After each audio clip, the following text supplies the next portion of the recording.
This is SCW, the wrestling channel here on YouTube.com. Thank you for choosing the channel and choosing the video. Make sure to subscribe right now, leaving the comments in the comment section, like and share the video as well. And of course, SCW been away for a little while. We're going to fill you up to speed with all the big news all over the wrestling world of January 2017. Of course, my name is Steve from SCW. I'm joined by George Jones, who's going to talk about the news with me briefly on this quick video. George, how are you doing? I'm fantastic. Thank you for the invite.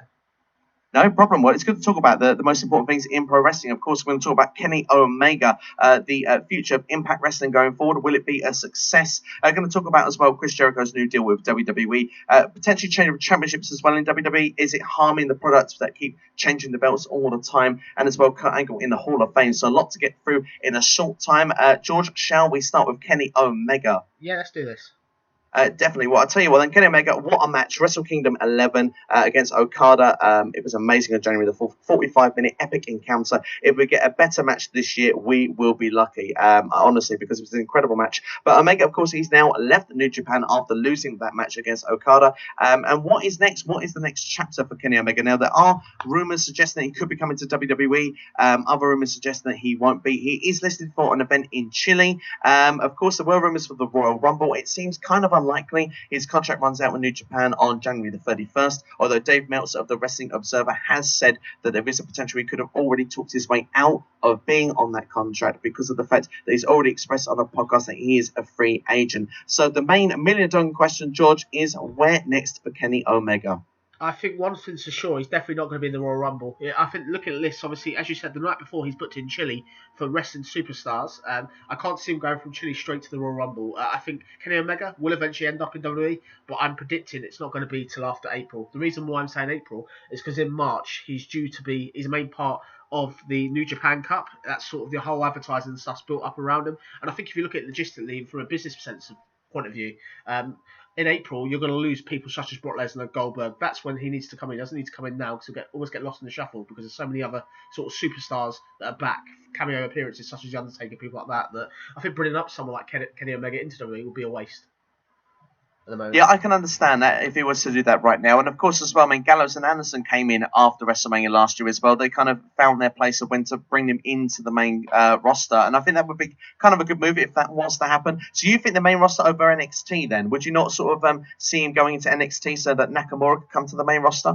I think he could have some fantastic matches in NXT, but I think Kenny Omega's got that hype behind him this year already, even though the year's not very long, for him to go straight into WWE. My only issue is hopefully he'd be booked right, hopefully he's put with the right people. Clearly last time he was on the periphery of a WWE contract in developmental territory. He really struggled and he didn't seem to be able to make that leap up. But I think he'd be fantastic in terms of Nakamura or Omega, either one of them. I clearly think Shinsuke Nakamura would be great on the main roster. I think maybe April is probably when we're going to see him also potentially. Well, it'll be very exciting to see what happens. And it seems like a Japanese almost takeover of a lot of New Japan wrestlers coming into WWE.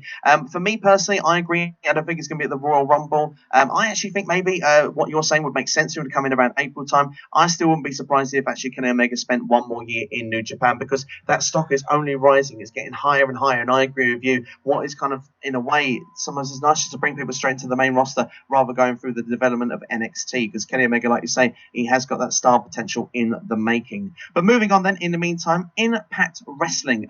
Well, it's now under Anthem Sports. You can now see them on the Fight Network as well. Dixie Carter not in full control anymore. Is Impact Wrestling going forward in the right direction, or is it kind of going to stand still? Is this going to be a good move for Impact Wrestling? I think it's good that Impact Wrestling have secured their financial future by signing with Anthem. Clearly, at the end of last year, they were on the periphery of going out of business, so it's great to see them sustain that. I think clearly bringing back such people as Jeff Jarrett and Dirty Dutch Mantel on the writing team is a great idea. Both of them have got fantastic talents. It's interesting to see how they can apply themselves, but I still think the link between WWE and Impact Wrestling is just huge. If you look at the Impact Wrestling's best wrestlers, they're just not in the same league, unfortunately, as WWE, sadly. I don't like to say that, but it's sort of the way it is, unfortunately. It kind of is, unfortunately, and I agree with that point as well, because looking as well, there are rumours that WWE have been interested in some of the main talent that you would actually take from TNA as well, like Eli Drake, the Broken Hardys. I mean, they're kind of the main reasons to watch the show at the minute. And there are aspects of, it's not even TNA anymore, it's just Impact Wrestling. They've dropped the TNA name.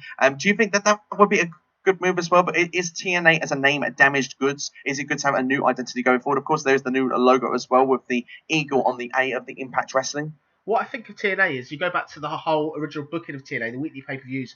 TNA was the concept come up basically by Vince Russo largely. So going back to sort of Vince Russo's stuff, it's just really, really odd. I think they've had so many rebrands and renames, it's kind of hard to keep up. I think the biggest damaging thing for Impact Wrestling, particularly in the UK, is the fact that they lost their deal on Challenge TV, which clearly we can't see it no longer on terrestrial TV, or can't see it at all unless you subscribe to them. But what kind of is funny in regards to TNA is a new group has started up this coming Saturday in prime time with a wrestling show on TV, on Freeview. It's just really weird how TNA lost their deal and another company on a different channel owned by similar people have started a show already. It's a bit weird, isn't it?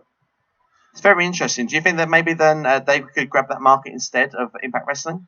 The promotion are called Five Star Wrestling, and it's called Wrestling Domination. If you look at the roster they've got, it's a live show 8 p.m. this Saturday going from Dundee, and people on the show include Rey Mysterio, Johnny Mundo, and a load of other household names, if that makes sense, as well as Carlito and stuff. And it's actually got, apparently the announcer for that show is going to be Kurt Angle as well, which is a bit weird. But no, I think TNA. Some of the wrestling fans might jump on board. Depends how well it's advertised. But ultimately, I would like to see sort of Impact Wrestling back on sort of UK television at some point in the future. Definitely. I certainly would as well, because I think they have a big fan base. They always send out the big arenas when they come to the United Kingdom as well. Of course, they're not doing that this year, so maybe later in the year, but certainly not around the time they normally would do it at the end of January. So it's very interesting to see how that's going to be going forward. But moving on, you mentioned Kurt Angle there. He's in the Hall of Fame. Amazing news to see that. One of my all-time favourites, and it's great to see him as the headline of the Hall of Fame. Do we think that Kurt Angle is A, worthy? Of course he is, but I'd like to hear your side of it, George. And B, does this mean that it will be coming with a match or potentially a surprise Royal Rumble appearance? I think it's a fantastic addition to the Hall of Fame. Without doubt, I think it's great that he's been signed to the Hall of Fame. I think he deserves it. The amount of stuff he's done in wrestling. Clearly, you can look at sort of wherever he's been a success. I think, yeah, if he's going to come back at all and do a match, it probably is going to be this coming Sunday at the Royal Rumble. I think he might do a cameo. Where else would be better for him to come in and just sort of have a cameo, personally? I totally agree. I actually expect that he will come into the Royal Rumble match itself. He has actually come out and said he wouldn't, but didn't AJ Styles do that last year? I'm not sure I buy that. I'm sure that's kind of just to throw you off the scent, because why would you? If it's a great surprise entrant, I think the crowd will go nuts to see Kurt Angle there. Speaking of going nuts as a Royal Rumble entrant, just very quickly, just while we're Ty Dillinger, do we quickly see him coming into the Royal Rumble at the perfect 10? I think if they don't have Ty Dillinger at number 10, they better bring out a heel. If they bring out a face, whoever the face is will get absolutely boomed out of the building. So no, I think you're more likely to get a Samoa Joe than Ty Dillinger. I think although it's great to have 10, 10, 10, I understand that. It's all entirely down to whether WWE go with a trend. I think if he is going to debut, it has to be number 10 in the Royal Rumble, but I'm iffy. I don't think it'll happen. I kind of feel that it's been overhyped. I mean, I remember saying it had been done a year ago, and of course, it was probably too early for Ty Dillinger to come up at that point. Now it feels like the right time, but of course, a lot of people have jumped on that idea of the bandwagon. Of course, WWE, they love the heat, don't they?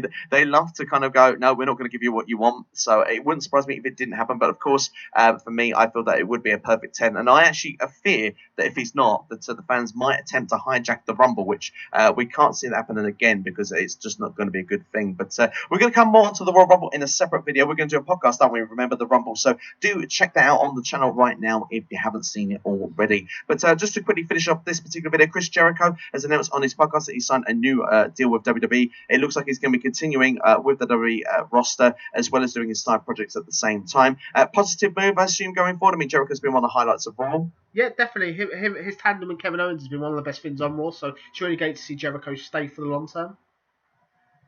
Yeah, I completely agree. Jericho has certainly been a highlight, and I really enjoy watching his work with Kevin Owens at the moment. I think it's going to blow out to WrestleMania. The interesting thing is, will it be the United States Championship or the Universal? I think it's going to be US title personally. And speaking of the US title, there has been rumors that that could be repackaged into a new belt. Again, will still be the US belt. There's been rumours that the Canadian belt could be brought in for Chris Jericho here as well. The Intercontinental title rumours are that that could be changed as well in a redesign. Dean Ambrose saying that it smelt the other week, and it could be an idea that those belts could be newly designed again. With all the other belts being redesigned, do we think that this is a good move, or do we think that the belts lose their prestige a little? I think the Intercontinental title needs to stay the way it is. It's got that nostalgia. It's got that sort of, you instantly recognise it. As for the United States title becoming a Canadian title, I don't think it's a good idea. Clearly, WWE have recently launched a UK title. I think the titles have got to have meaning. I think the United States title clearly it's got a lot more sort of prestige than renaming it a Canadian title. Immediately, time you rename it, it almost loses its whole sort of lineage, if that makes sense. It certainly does indeed. And just to quickly finish up, we said we weren't going to talk more about the Royal Rumble. We'll just very quickly give you a bit of the breaking news for you that's come out for us in the last couple of hours. Seth Rollins is expected to still be a part of the Royal Rumble. So even though he's not actually at the moment listed for the Royal Rumble match, do expect him to play some part. That feud with Triple H is expected to continue. And as well as this, Finn Balor is expected to be undergoing a medical. He could be at the Royal Rumble. Do we think it's likely, George? I think, yeah, potentially. Clearly, he's eager to get back. The other week he was at an Irish Whip, not sorry, an Irish Whip, ICW show. He was there, sort of signing autographs and stuff. And I think clearly they're putting him out there. He was quite vocal on the UK sort of tournament as well. So clearly he's almost ready to come back. I think it'd be great to see him on Sunday if he does come back.